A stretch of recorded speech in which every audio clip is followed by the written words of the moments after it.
Hi guys, ఈరోజు recipe వచ్చేసి సీమ వంకాయ కూర.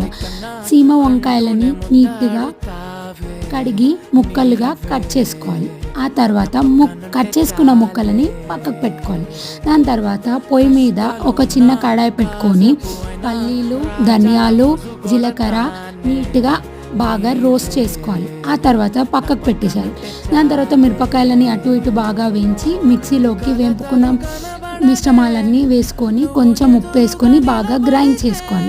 గ్రైండ్ చేసుకున్న పేస్ట్ని పక్కకు పెట్టుకోవాలి. దాని తర్వాత కడాయి పెట్టి నూనె, పోపు దినుసులు, కందిపప్పు, మినప్పప్పు వేసి వేంపాలి. వేంపిన దాంట్లోకి ఉల్లిగడ్డ ముక్కలను వేసి బాగా ఫ్రై చేయాలి. ఫ్రై చేశాక అల్లం వెల్లిపాయ పేస్ట్, సీమ వంకాయ ముక్కలని వేసి బాగా వేంపాలి. ఫస్ట్ తయారు చేసుకున్న మిశ్రమాన్ని వేసి నీట్గా ఉడికించుకోవాలి. ఉడికించుకున్న మిశ్రమంలోకి ఉప్పు వేయాలి.